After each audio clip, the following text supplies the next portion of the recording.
Respondió Bildad suita, y dijo: ¿Hasta cuándo hablarás tales cosas, y las palabras de tu boca serán como viento impetuoso?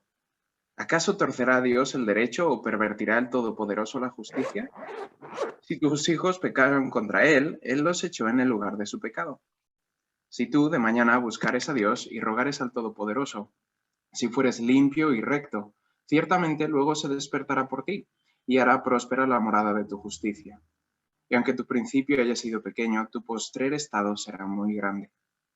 Porque pregunta ahora a las generaciones pasadas y disponte para inquirir a los padres de ellas, pues nosotros somos de ayer y nada sabemos, siendo nuestros días sobre la tierra como sombra.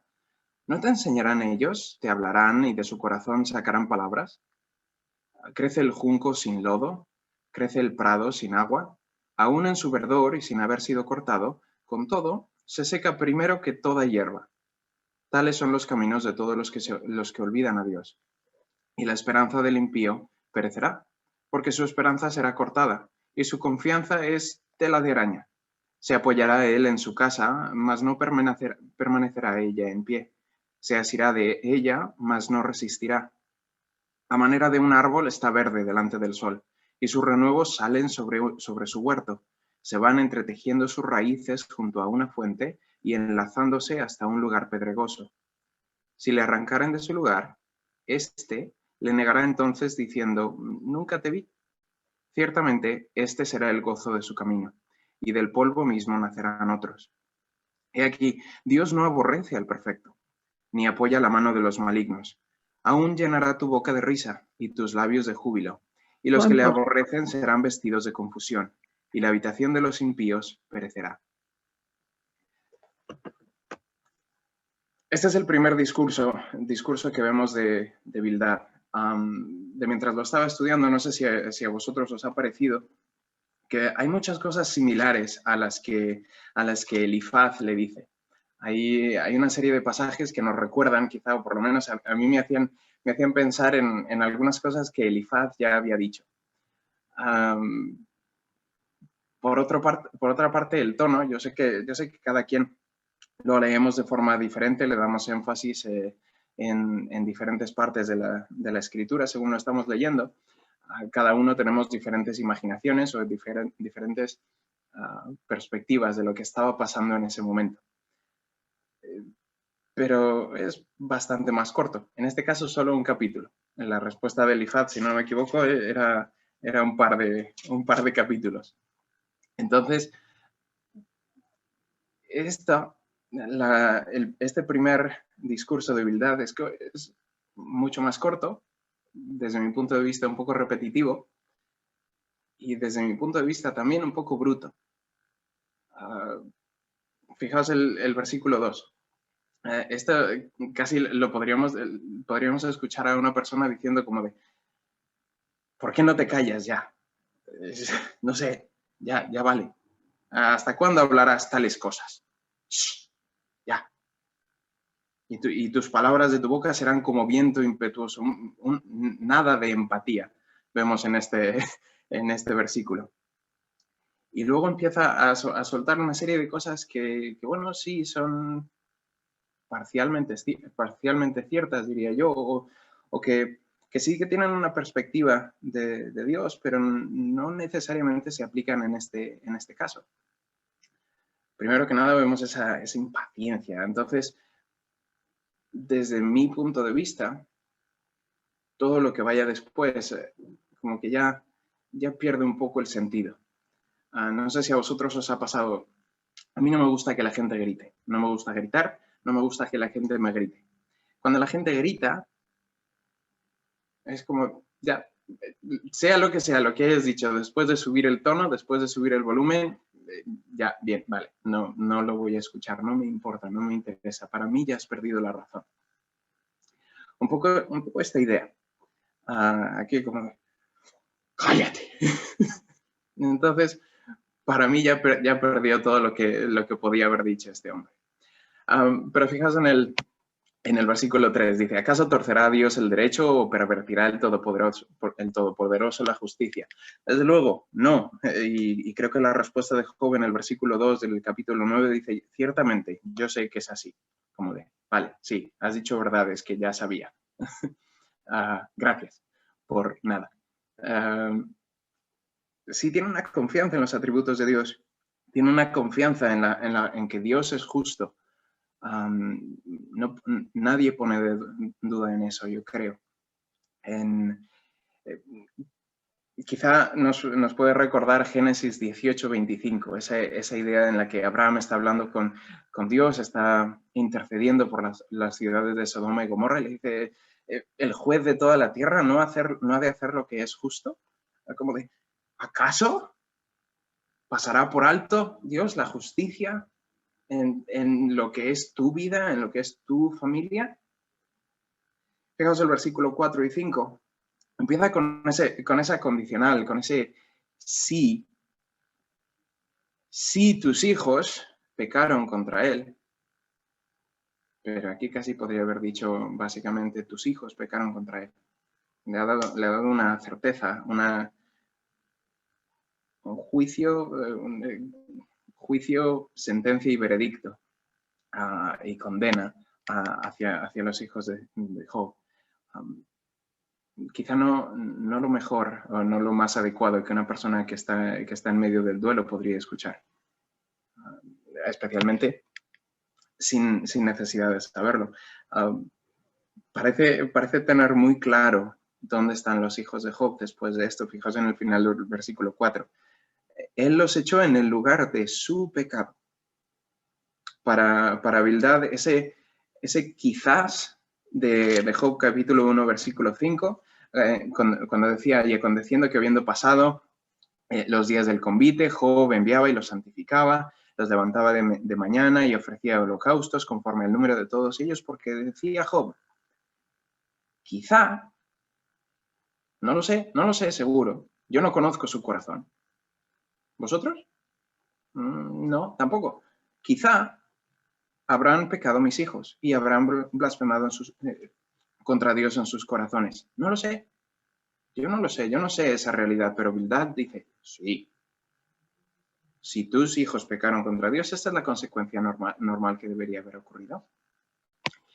Y esa idea de A lleva a B, la vemos también en su respuesta, en su motivación para la consolación hacia Job. Dice, si tú fueres limpio y recto, me hace pensar que tú no eres limpio y recto, Job. Y si leyéramos esa parte, se nos podría olvidar fácilmente cómo Dios presenta a Job, cómo Dios presenta a su siervo Job. Dice, si fueres limpio y recto, ciertamente luego se despertará por ti. No lo dice, pero yo escucho. No lo dice, esto no es Biblia, esto soy yo. Dice, evidentemente no has sido limpio y recto. Porque si no, si lo hubiera sido, ya se hubiera despertado Dios. Ya hubiera respondido a tus súplicas, ya hubiera acudido en tu ayuda. No, evidentemente no has hecho A, B, C, D. Por eso Dios está lejos de ti. Por eso no acude en tu ayuda. No sabemos cuánto tiempo ha pasado. Yo voy a decir, no sé cuánto tiempo ha pasado. En el libro de Job, si no me equivoco, el único momento en el cual vemos alguna indicación de tiempo, a no ser que sea de días, es en Job capítulo 2, versículo 13, en el cual se nos dice que se sentaron con él en tierra por 7 días y 7 noches. No sabemos, yo entiendo que no sabemos cuánto tiempo ha pasado de este dolor que Job ha tenido. No sabemos cuánto tiempo tardaron los amigos en escuchar la noticia de lo que había pasado con Job, en llegar a donde él estaba, en sentarse y escucharle y todas estas cosas. Vemos referencia en cuanto al sufrimiento que Job tiene. El versículo 3 del capítulo 7 dice, así he recibido meses de calamidad y noches de trabajo me dieron por cuenta. Fijaos otra vez en el capítulo 7 y el versículo 5, dice, mi carne está vestida de gusanos. no sabemos cuánto tiempo ha transcurrido, cuánto tiempo Job lleva experimentando este duelo. Por la lectura parece que todas las cosas ocurren muy rápidamente, pero no sé si, voy a hacer una especie de paréntesis, no sé si alguno de vosotros alguna vez ha visto cuánto tiempo cuánto tiempo cuesta para que los gusanos crezcan. Aquí me voy a meter en problemas. Cuando yo era un poco más joven, estaba en Madrid, estaba estudiando, estaba en un piso de estudiantes. No sé si alguno habéis estado en pisos de estudiantes, la mayoría de ellos son limpios y higiénicos y todas esas cosas. Y cada quien, todos los estudiantes, como personas responsables que somos, nos repartimos las tareas. Bueno, una de esas tareas era bajar la basura. La basura estaba muy bien colocada, estaba estratégicamente colocada en la cocina, había una puerta que se cerraba y la basura estaba fuera, para asegurarnos que podíamos almacenar tanta como fuera necesario hasta que le tocaba a alguien. Claro, las semanas pasaron. ¿Te tocaba a ti? No, a mí me tocó la semana pasada. Esta semana te tocaba a ti. Y así se fueron alargando las semanas, hasta que llegó un momento en el que empezamos a ver cosas que se movían dentro de la basura. Y eso no pasó inmediatamente. Fijaos que Job dice, ya que me he metido en problemas, yo sé, me aseguraba de que estabais despiertos todavía, dice, mi cuerpo está cubierto de gusanos. No es una imagen bonita de ver, no es una imagen agradable, pero mi cuerpo está cargado de gusanos y esos no crecen inmediatamente. Entonces, cuando le dice esto, Bildad, en el versículo 6, dice, ciertamente, luego se despertará. Como, solo tienes que seguir esperando. Porque evidentemente no has hecho lo correcto. Si haces lo correcto, ya está. Pero eso no parece que haya sido la realidad. No parece que el tiempo haya pasado y que hasta ahora Dios no se ha despertado. Sigue dormido. Quizá hay que llamarle más fuertemente. Pero esa no es la realidad, ¿verdad que no? Continúa la sabiduría de Bildad y le dice, porque pregunta ahora a las generaciones pasadas, dice en el versículo 8, y disponte para inquirirle a los padres de ellas. La semana pasada mencionábamos esta idea de recordar la fidelidad de Dios para con nosotros y para con personas que hayan estado delante de nosotros o que hayan vivido antes que nosotros. Recordad la fidelidad de Dios en las Escrituras. Desde luego. Yo pienso que esta parte no es incorrecta, pero como os decía, en el momento en el que alguien me grita, como que ya ha perdido la razón. Ya no sé si quiero seguir escuchando. Ya no sé que el razonamiento vaya a seguir lógica necesariamente.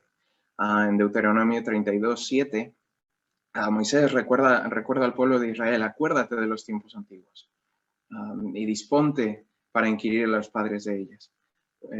Perdón, me he saltado una parte. Acuérdate de los tiempos antiguos, es lo que decía ese recordatorio de Moisés. Y bueno, pues sí, hay sabiduría en la historia, hay lecciones que aprender, hay cosas que debemos saber. Pero el conocimiento por sí solo no es útil a no ser que lo apliquemos.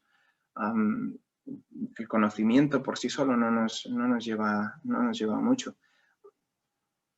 Un ejemplo que se me puede ocurrir en cuanto a esta idea de absorbe conocimiento, intenta ver qué ocurre aquí. Podría ser en el Nuevo Testamento, en Juan 5:39. Jesús responde a líderes religiosos y les dice, vale, escudriñad las Escrituras. Porque a vosotros os parece que en ellas tenéis la vida eterna, en ellas os parece que tenéis que encontrar información. Pregunta ahora a las generaciones pasadas. Qué bien. Porque ahí es como vais a encontrar la forma de solucionar todas estas cosas. No, Jesús dice, ellas son las que dan testimonio de mí, de Jesús. Y bueno, Bildad sigue apoyando su sabiduría con una serie de ejemplos. En el versículo 11 vemos esta idea de crece el junco sin lodo, crece el prado sin agua, como de A no trae B, como esto es normal, es una causa y un efecto, causa y efecto. Esto es normal. Y le dice en el versículo 13, tales son los caminos de todos los que olvidan a Dios. Fíjate, no solamente le está diciendo, tus hijos han pecado, tus hijos están en el sitio en el que les corresponde. Versículo 6, tú no has sido limpio y recto. Y no solamente has fallado en una serie de cosas, sino encima, quizá te has olvidado de Dios.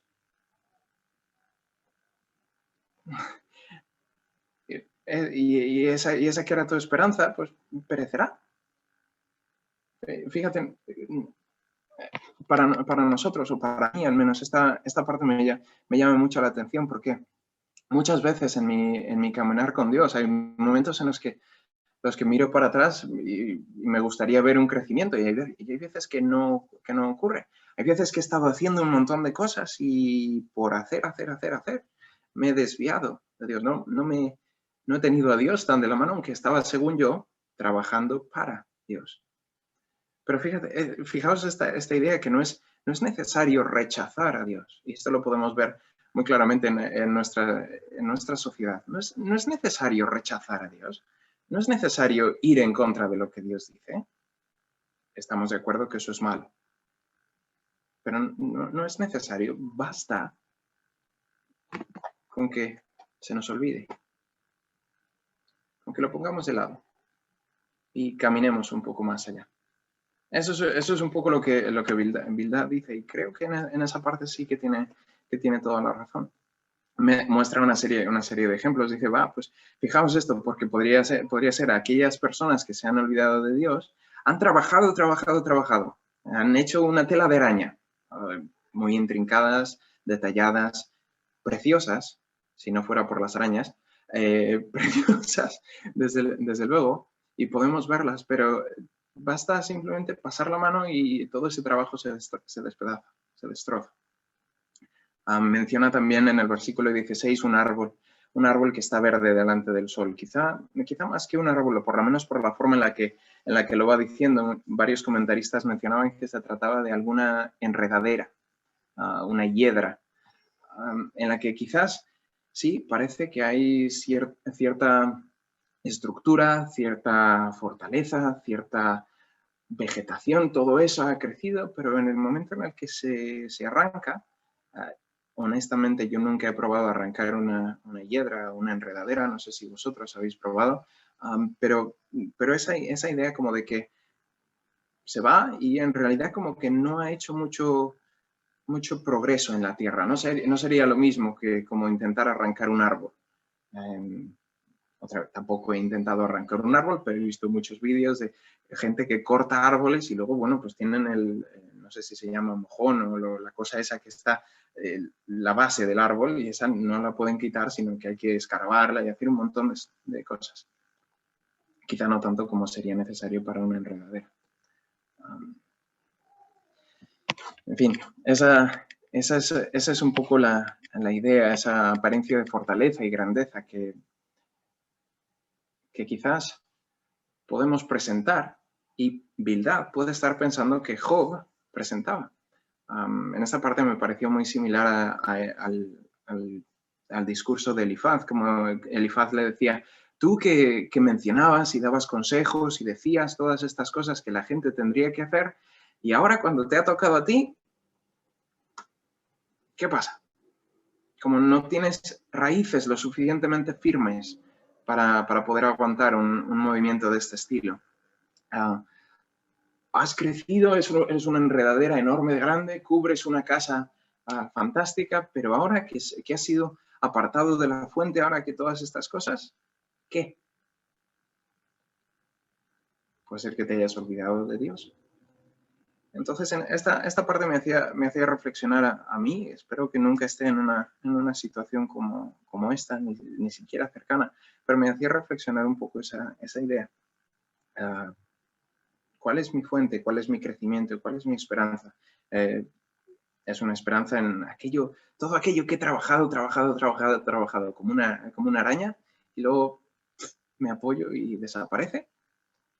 Es mi trabajar para el Señor, el crecer, verde, y dejadme contaros los ministerios y las formas en las que he servido a Dios, y luego si se arranca, si desaparece de allí de donde estoy, ya no sirve de nada.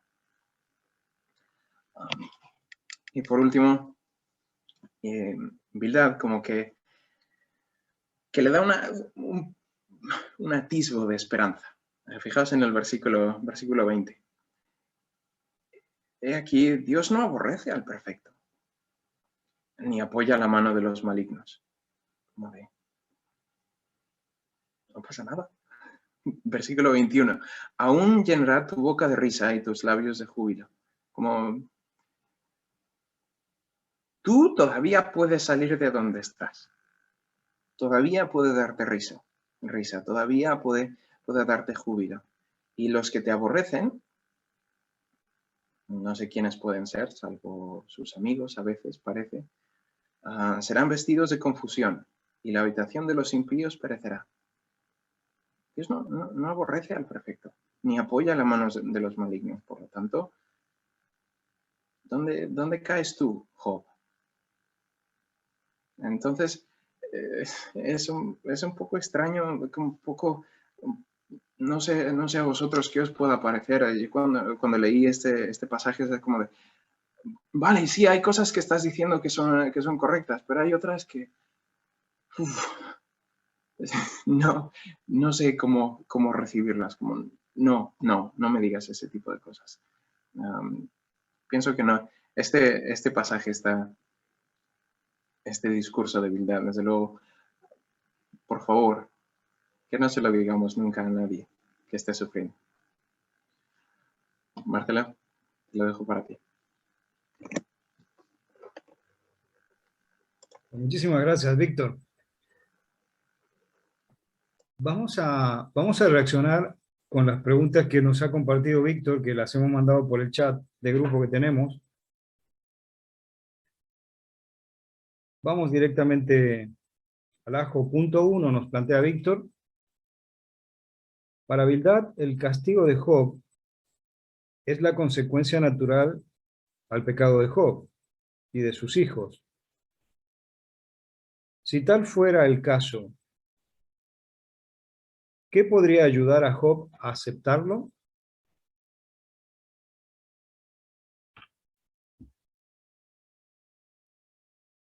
Nos ha dicho Víctor que hay muchos puntos de conexión entre lo que le dice Bildad a Job a lo que le ha dicho anteriormente Elifaz, ¿no?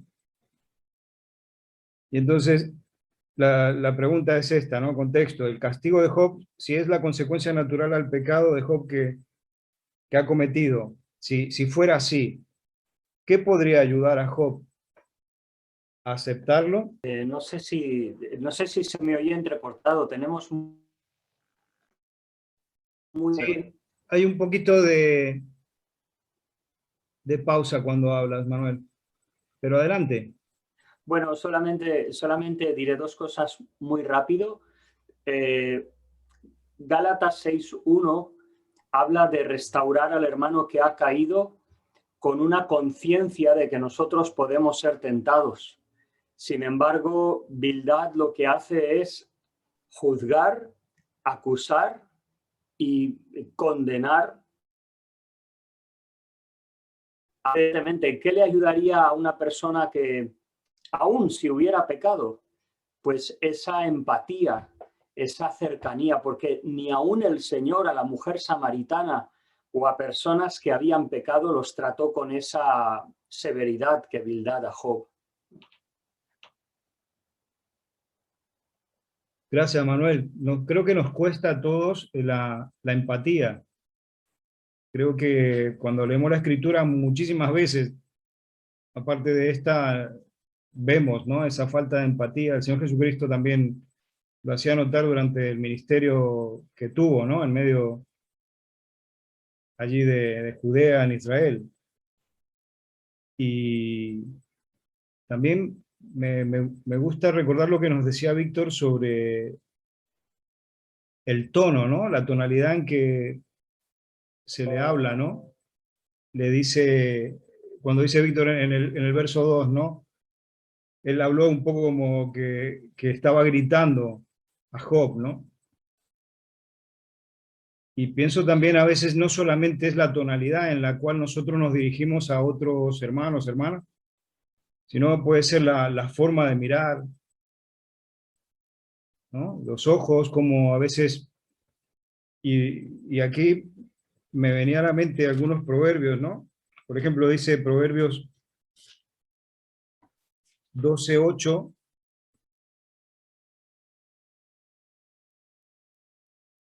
perdón, 12:18, dice, habla el charlatán y da puñaladas,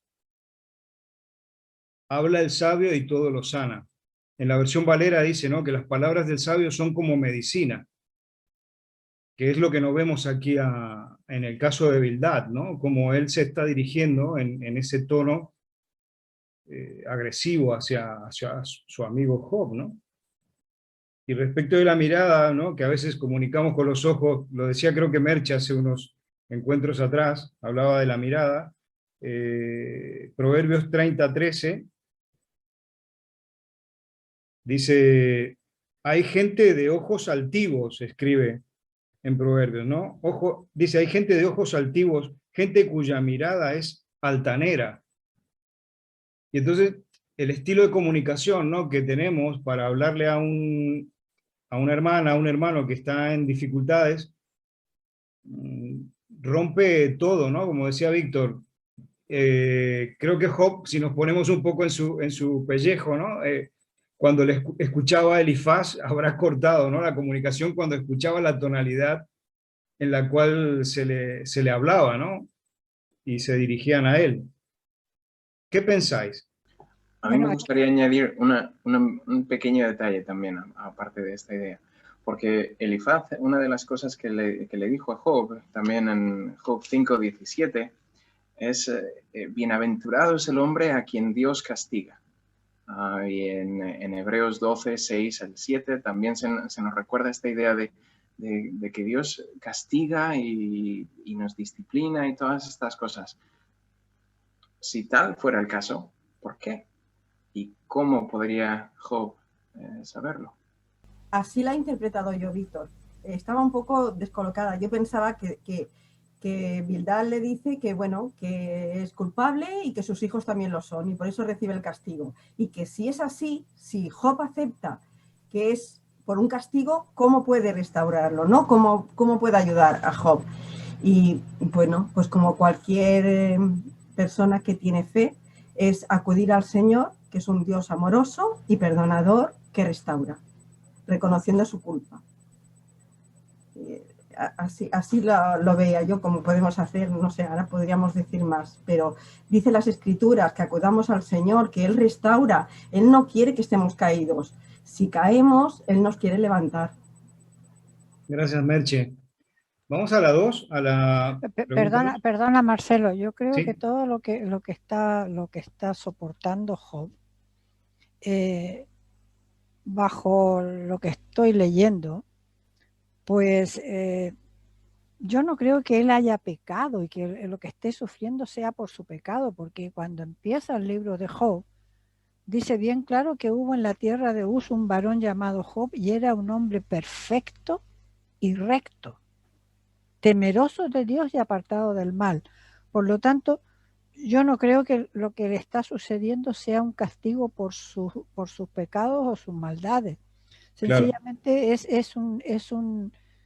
Es una prueba que el Señor le dice a Satanás de que pruebe la justicia, lo recto que es Job y que es un hijo suyo fiel. Por lo tanto, yo pienso que lo que podría ayudar a Job a aceptarlo es su fe, precisamente. Claro, pero fíjate, está bien lo que estás diciendo, muy bien, pero el contexto que nos ha dado Víctor era que, suponte que hubiese pecado Job y que estuviera recibiendo el castigo por el pecado que ha cometido. Eh, o sea, la idea es que aquí Bildad tendría que ayudar a su amigo, pero no está empatizando para nada, ni siquiera está entendiendo lo que tú misma estás diciendo, que Job ni siquiera había pecado, o sea, y sin embargo él se está poniendo como un juez, como muchas veces nos pasa, ¿no? Que nos ponemos como jueces delante de otras personas sin ni siquiera ponernos a empatizar, como decía Manuel, ¿no? En la situación de la otra persona. Es verdad lo que estás diciendo, porque según el capítulo 1 de Job, ni siquiera Job se había dado cuenta que estaba sometido a una prueba con un trasfondo de combate espiritual. Sin embargo, lo que estamos analizando aquí es cómo los amigos que teóricamente tendrían que ayudarle, sin embargo, lo están hundiendo cada vez más. Vamos a la 2.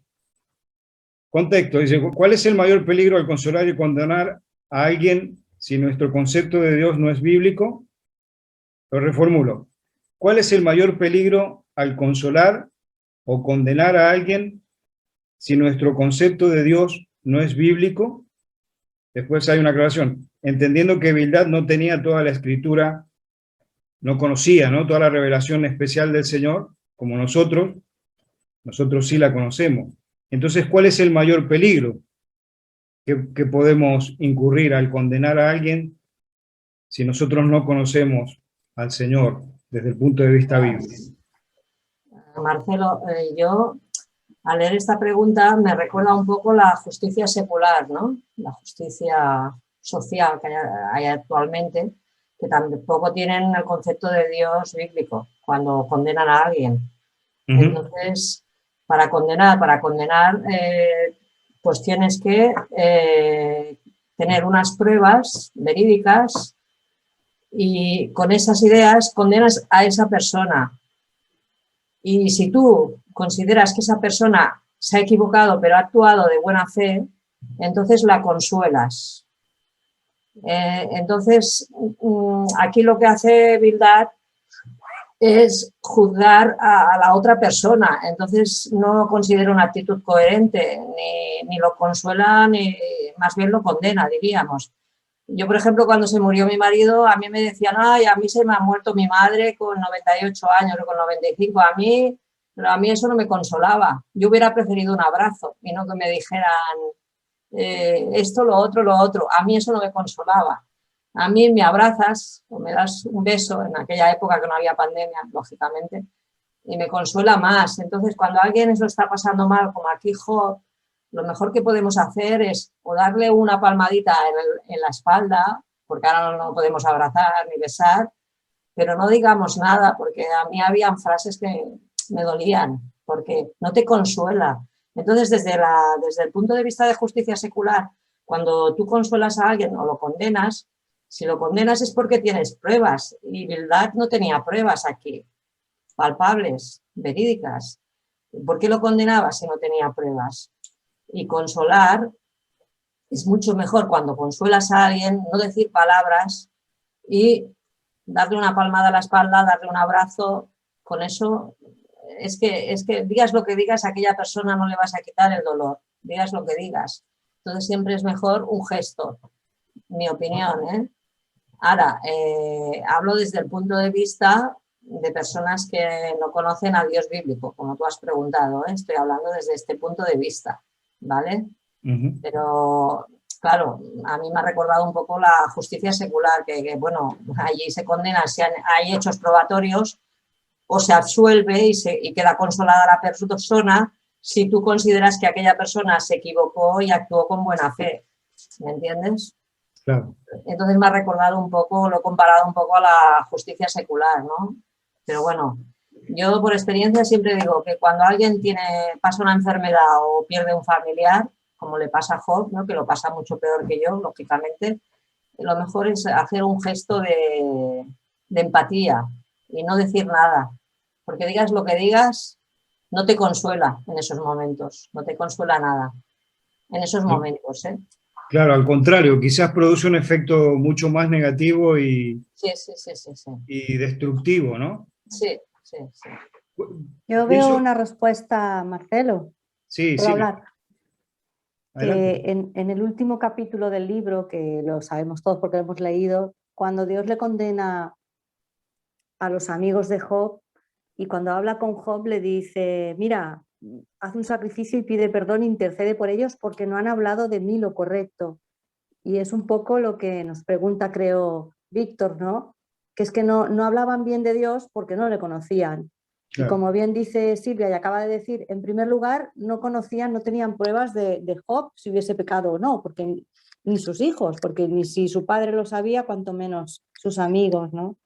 Y fallaban también en esta segunda parte, que no tenían pruebas, pero además no conocían bien a Dios y no hablaban bien de él. Y es un peligro en el que también podemos caer todos, que incluso teniendo toda la Biblia como ahora tenemos, los conocimientos que tenemos y de psicología, a veces seguimos metiendo la pata. Y es verdad que, como dice Silvia, a veces metemos la pata hasta los creyentes. Así que claro. pues eso. Sí, yo creo que es bueno que ahora subrayemos y hagamos notar la importancia que tiene meditar la escritura a fondo, la necesidad que tenemos de conocer al Señor, porque aquí eso es la clave, ¿no? O sea, el Señor quiere que miremos a Dios, a Cristo, nos concentremos en Él y que seamos transformados por el Espíritu de Cristo. Y esa es la gran clave que nosotros tenemos que seguir, porque evidentemente que cualquiera de nosotros podría ser como Elifaz o como Bildad. Y el reto que nos deja el Señor Jesucristo es que le miremos a Él y que demos pasos y vayamos madurando poco a poco para llegar a la estatura de Cristo. Vamos a la pregunta 3. Marcelo, Sí, perdona, yo esta pregunta la he pensado también en el sentido de que del propósito que tiene Dios a veces en las pruebas, y si nosotros no conocemos bien lo que la palabra de Dios o no sabemos bien, o sea, que si lo hacemos mal, pues podemos desviar del Señor. Lo que quiero es decir, por ejemplo, a la hora de tener que amonestar a una persona que haya hecho mal, pero con cariño, ¿no? No podemos decir, va, no pasa nada, todo da igual, ¿no? Sino en el sentido de que sí, que a veces hay cosas duras que nos pasan y hay que aceptarlas y nunca podemos desviar lo que Dios dice de sí mismo, ¿no? Sí consolar y ayudar a ayudarnos unos a otros a ir por la vereda correcta, ¿no? Pero siempre tenemos que tener en cuenta lo que Dios dice, la palabra de Dios, y que a veces el Señor verdaderamente a través de un hermano nos puede exhortar y tenemos que recibirlo, pero esa exhortación tiene que ser, como habéis dicho, con amor y cariño, pero siempre la palabra de Dios por delante, ¿no? Y lo que Dios, el conocimiento de Dios, lo que Dios ha dicho, es importante a la hora de consolar a uno, ¿no? Y si es una dificultad, un problema, pues también la palabra de Dios es consoladora, ¿no? Porque habla de su misericordia y muchas cosas, entonces es importante ajustarnos a eso. Es lo que había pensado, ¿no? Sobre la pregunta, no sé. está bien, Marisa. Muchas gracias. Avanzamos a la pregunta 3. ¿Alguien quiere aportar algo? Veía la mano de Ramón levantada por él. No te escuchamos. Sí, ahora, que tenía el micrófono apagado. En esta pregunta también me llevaba a reflexionar, claro, cuanto más conocemos a Dios, muchas veces nos damos cuenta que más nos falta todavía de conocimiento. Y podemos llegar a pasar, como le ocurre a Bildad, a hacer un razonamiento que lo afirma y parece totalmente lógico, como decía Víctor, ¿no? De A lleva a B. Yo entiendo que Bildad piensa, Dios no es injusto, como Dios no es injusto, no puede castigar a un hombre justo, con lo cual Job se ha apartado de Dios, ha sido injusto, ¿no? Y lo que apuntaba la pregunta, no tenemos toda la historia bíblica. Viendo todo el panorama bíblico, vemos como Dios sí que puede castigar a un hombre justo. De hecho, entrega a su hijo en la cruz.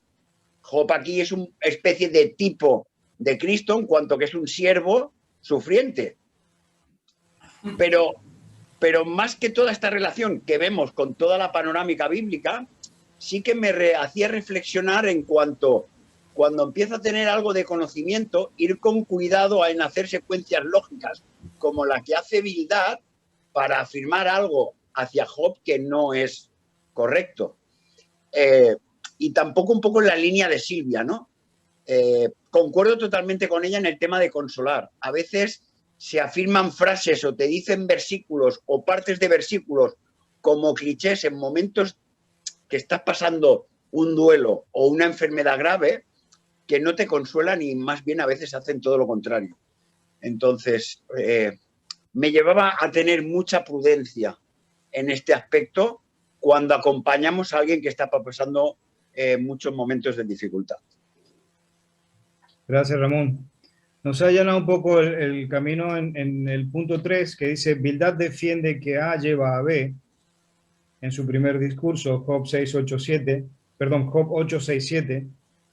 Dice, ¿cómo podemos protegernos a nosotros mismos y a aquellas personas con quienes compartimos nuestra fe de pensar que en alguna forma Dios pueda debernos algo?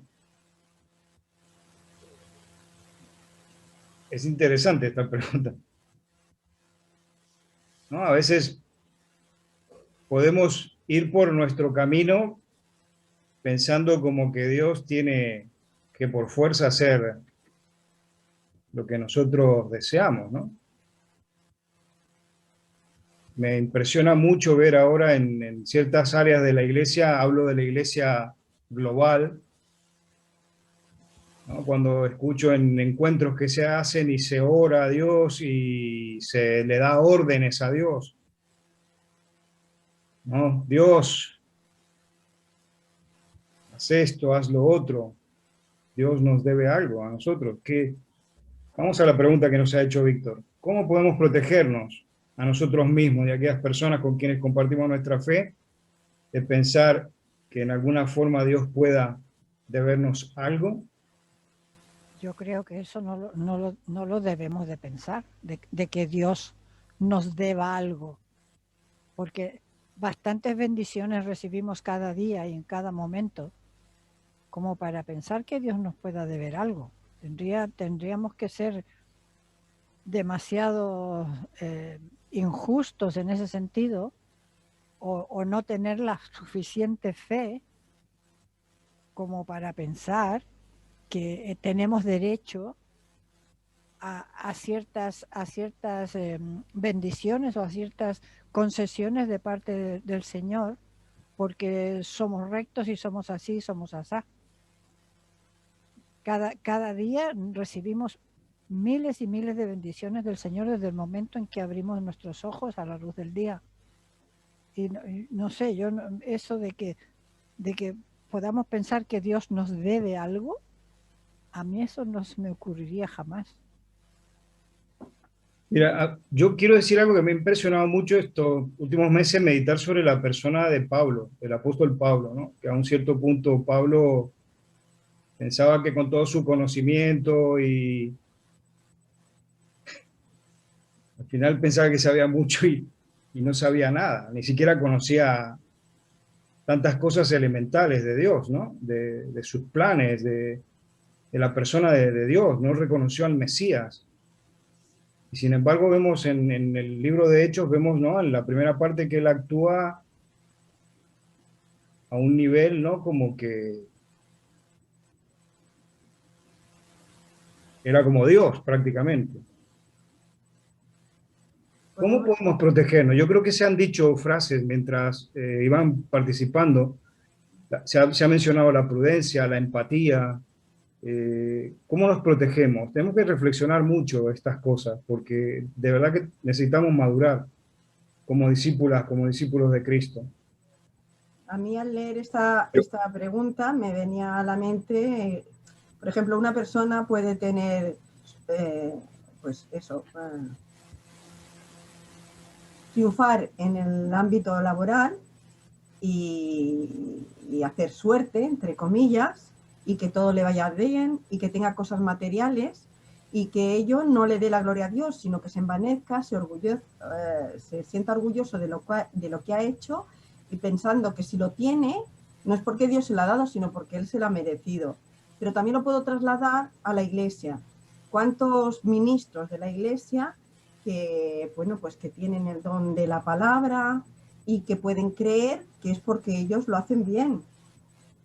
Entonces pienso que debemos ser humildes y reconocer que la gloria es de Dios, que no son por nuestros propios méritos. Gracias, Merche. Yo un poco en la línea de Merche, totalmente de acuerdo. El tema de la humildad. Si yo reconozco quién soy yo como persona y quién es Dios, y estudio los atributos de Dios, y me doy cuenta de la pequeñez que tengo yo delante de Dios, empieza a complicarse la idea de que Dios me deba algo.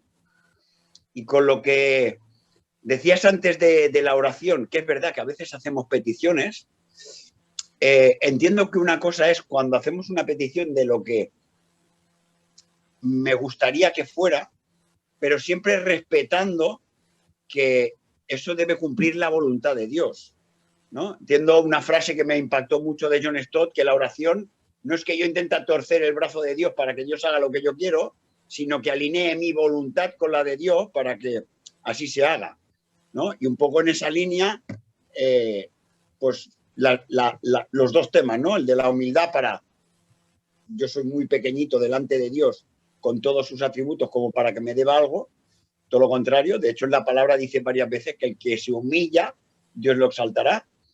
Y luego en el tema de la oración, el de buscar alinear nuestra voluntad con la de Dios a la hora de pedir las cosas. Muchas gracias. ¿Alguien más quiere? ¿Me oyen? Sí, Luismi, adelante.